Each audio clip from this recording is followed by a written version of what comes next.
Start now. Madam Deputy Chairman, the Jawahar Rozgar Yojana addresses itself to the need for employment guarantee in rural India. A program with similar objectives is required for urban India. The Nehru Rozgar Yojana, as the urban counterpart of the Jawahar Rozgar Yojana, already more than a quarter of our population lives in urban settlements. The incidence of poverty in our towns and cities is not very much lower than the incidence of poverty in the countryside. Indeed, the problem of unemployment is as pervasive in urban settlements as in rural areas, and in many ways more complicated. The complications arise on account of a number of factors. We have to strike a balance between providing wage employment in urban settlements and preventing a flood of unskilled labor from rural to urban areas. Fortunately, the Jawahar Rozgar Yojana is so effectively tackling the problem of unemployment for unskilled labor in the countryside that it has now become feasible to plan for employment guarantee programs in urban settlements while striking the right balance between the rural employment program and the urban employment program.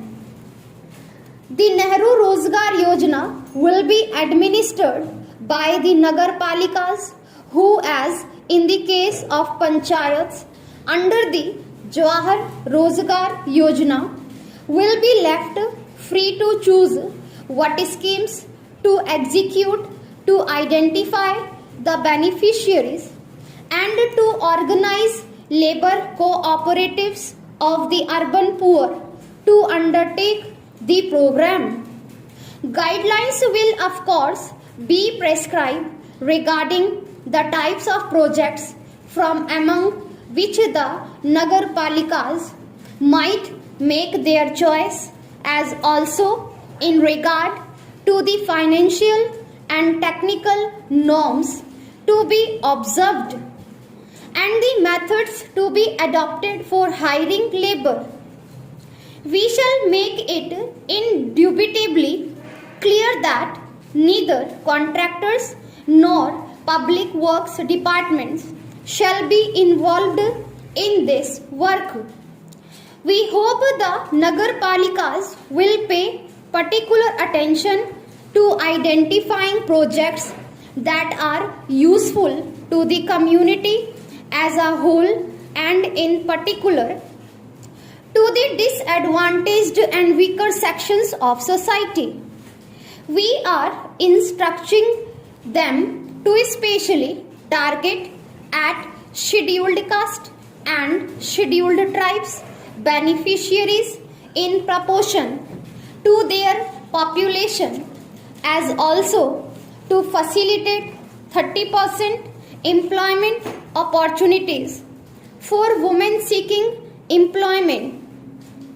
For larger urban settlements, there would be difficulty in merely replicating the Jawahar Rozgar Yojana model. For one thing, the materials component would rise too high for the ascent to be placed firmly on employment generation.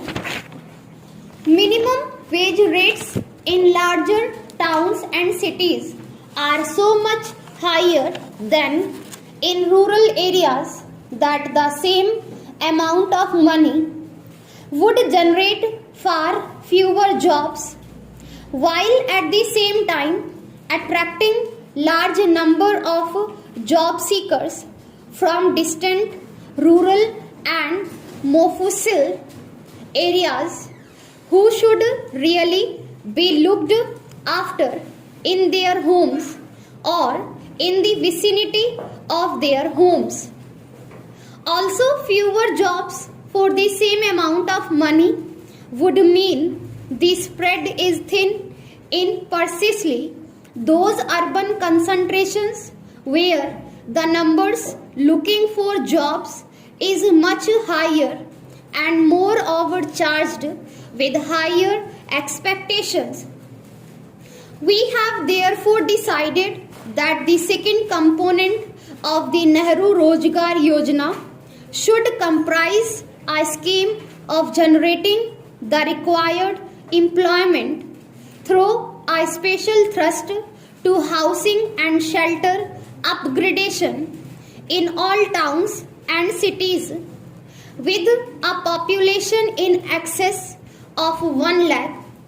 We are, however, excluding from this scheme the 4 super metropolitan cities of Mumbai, Kolkata, Delhi and Chennai. Not because these super metros do not need housing related employment, but because there are already in operation in these cities similar programs with investment running to hundreds of crores of rupees, including funding by the World Bank and other external sources. Thus, the Nehru Rozgar Yojana component for urban employment through housing and shelter upgradation might be seen as the extension of the concept of employment through house building and shelter upgradation to the hitherto somewhat neglected smaller metropolitan and non-metropolitan cities and towns of our country. Under this component, we have focused on the most labor intensive activity available in urban areas, namely the construction and upgradation of dwelling units and housing. Besides, the shortage of housing in these areas is so acute that the fruits of intensified construction activity will directly reach those most in need of it, that is, the urban poor. Besides, housing requires so many different skilled trades such as plumbers and carpenters and so many micro manufacturing units such as for bricks, tiles and furniture, as also services such as transport and wayside dhabas and tea shops, that the employment generated is not only direct employment in construction but also secondary and tertiary employment closely associated with construction activity also.